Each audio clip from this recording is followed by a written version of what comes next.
must have come from Alaska to witness barbaric Rocky. Bayangkan saja, sebuah tim yang memulai kualifikasi Piala Dunia dari round 1 kini sukses menembus round 4 dan berpeluang besar untuk lolos ke Piala Dunia. Itulah Timnas Indonesia yang baru saja memastikan diri lolos ke round 4 usai mengalahkan China. Kini dalam babak kualifikasi Piala Dunia tinggal satu sisa pertandingan, yakni laga kontra Timnas Jepang yang akan dimainkan di Osaka. Sorotan besar pun diberikan pada Timnas Indonesia yang jadi fenomena dalam dunia sepak bola internasional baru-baru ini. Tak terkecuali dari media-media di Jepang. Lantas seperti apakah sorotan dari media di Jepang soal Timnas Indonesia baru-baru ini? Mari kita ulas dalam rangkuman berikut ini.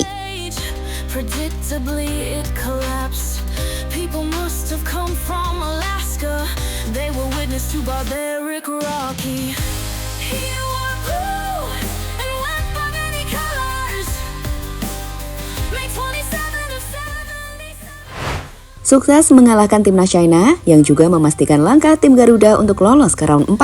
Pasukan dari Patrick Kluivert nampak datang ke Osaka, Jepang dengan penuh optimisme dan tanpa beban. Terlihat jelas, para pemain nampak menikmati momen-momennya di Jepang. Mulai dari jalan-jalan di kota Jepang, mengunjungi destinasi menarik seperti kuil di Osaka, hingga akhirnya menjalani latihan perdana di Jepang dengan penuh antusiasme. Ini adalah aura positif yang membuat para penggemar cukup optimis. Jika di laga kontra Jepang nanti, Timnas paling tidak bisa memberikan perlawanan yang menarik dan patut ditunggu. Seperti kita tahu, Jepang yang ada di ranking 15 dunia tentu jauh lebih diunggulkan dari Timnas Indonesia. Tapi sekali lagi, di dunia sepak bola, apapun bisa terjadi. Dan kita berharap Indonesia bisa memberikan keajaiban di laga yang akan dimainkan pada 10 Juni nanti atau besok sore.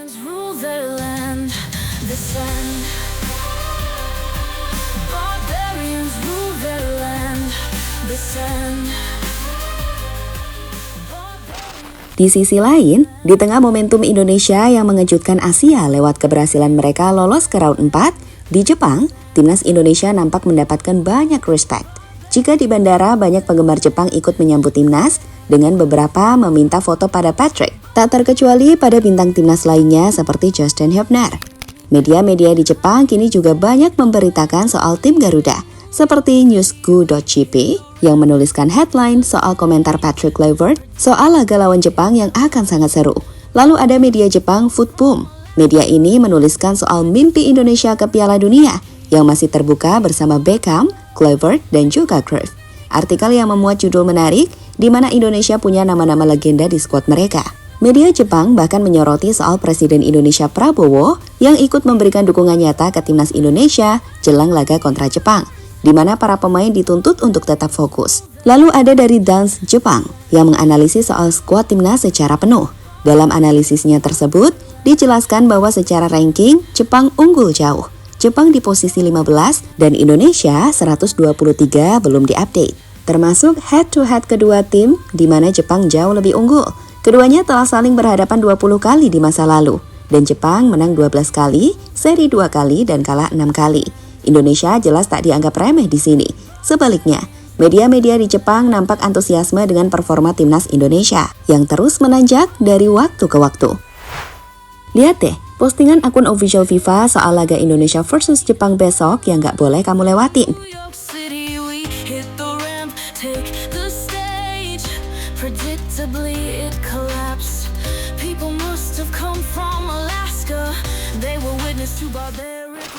Menatap laga kontra Jepang.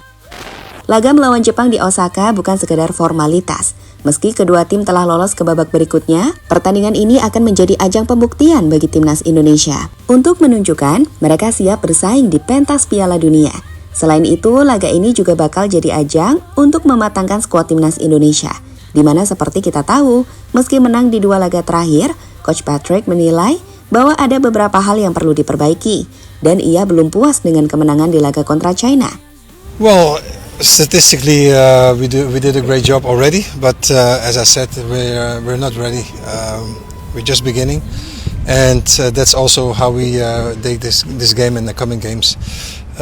We need to look game after game and not preparing already for the next few games. But I like to plan every game individually. Di sisi lain, pelatih Jepang Hajime Moriyasu dikabarkan akan melakukan rotasi pemain untuk memberi kesempatan kepada skuad lapis kedua. Meski akan sedikit memberi harapan bagi Indonesia untuk mencuri poin, namun Moriyasu tetap menegaskan bahwa timnya akan bermain serius. Dalam interviewnya, ia menjelaskan bahwa Jepang ingin menutup putaran ketiga dengan kemenangan. Indonesia adalah lawan yang berbahaya, dan kami menghormati perkembangan mereka, ujar Moriyasu dalam sebuah wawancara. Di sini, Jepang sebagai salah satu kekuatan terbesar sepak bola Asia memberikan respect besar kepada timnas Indonesia. Pelatih mereka mengakui perkembangan timnas, dan media Jepang menyoroti bagaimana Indonesia berhasil mengubah persepsi dunia terhadap sepak bola Asia Tenggara.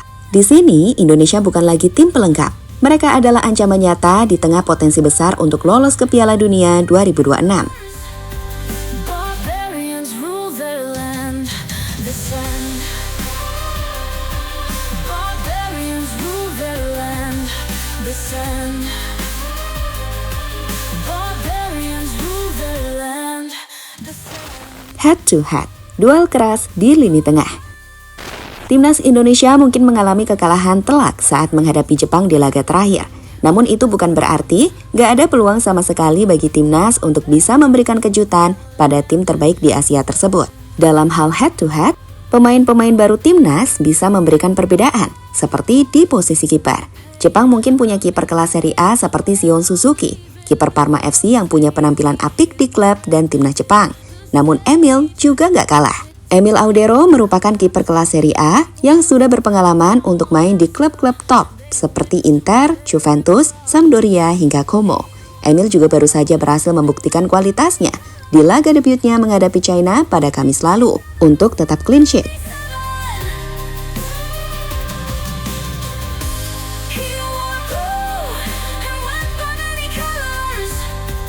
Barbarians rule their land, the sun. Di tengah, Jepang memiliki bintang The Reds, Wataru Endo, pemain Liverpool yang gak perlu diragukan lagi kualitasnya. Di GBK, ia mendominasi para gelandang timnas seperti Tom Hai, Ivar Jenner, dan Nathan. Namun di Jepang nanti, Endo gak akan semudah itu mendominasi timnas. Saat tim Garuda memiliki sosok Joey Pelupessy, gelandang berpengalaman yang jadi paru-paru lini tengah tim Garuda. 2 laga telah dimainkan Joey, dan hasilnya timnas selalu menang saat ia bermain. Di lini serang, Jepang diprediksi akan mengandalkan pemain Blackburn Rovers, Yuki Ohashi, sebagai penyerang utama menggantikan Ayase Ueda atau Koki Ogawa yang tidak dibawa Moriyasu kali ini. Nah, di sini Indonesia akan memiliki pembeda bernama Ole Romani. Ole belum main saat menghadapi Jepang di GBK, dan dengan penampilan impresifnya di 3 laga bersama timnas, pemain Oxford United itu diprediksi bisa jadi pembeda di laga nanti.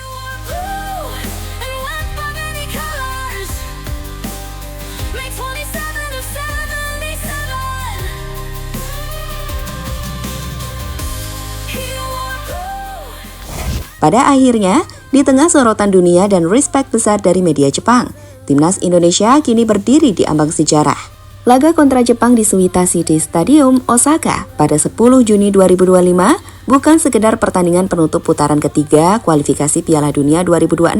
Ini adalah panggung untuk pembuktian bahwa skuad Garuda bukan lagi sekedar kejutan, melainkan kekuatan nyata yang siap mengukir nama di pentas global. Dengan aura positif yang terpancar dari latihan penuh antusiasme, timnas Indonesia datang dengan semangat tanpa beban namun penuh ambisi. Meski Jepang unggul dalam ranking dan sejarah head-to-head, dunia sepak bola telah berulang kali membuktikan bahwa keajaiban bisa terjadi. Emil Audero di bawah Mister, Joey Pelupessy yang menjadi dinamo lini tengah, dan Ole Romani sebagai ujung tombak siap memberikan perlawanan sengit. Dukungan penuh dari supporter Indonesia, baik yang memadati stadion di Osaka maupun yang menyaksikan dari tanah air, menjadi bahan bakar bagi pasukan Patrick Kluivert untuk menciptakan kejutan. Seperti yang dikatakan oleh media Jepang, Indonesia punya kualitas Eropa, sebuah pengakuan yang menegaskan bahwa timnas Indonesia telah mengubah persepsi sepak bola Asia Tenggara. Kini, saatnya Garuda terbang lebih tinggi, menatap Piala Dunia 2026 dengan mimpi yang kian nyata.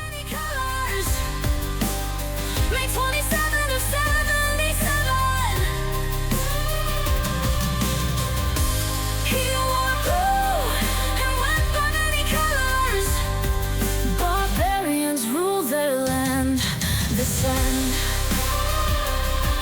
Barbarians rule. sand.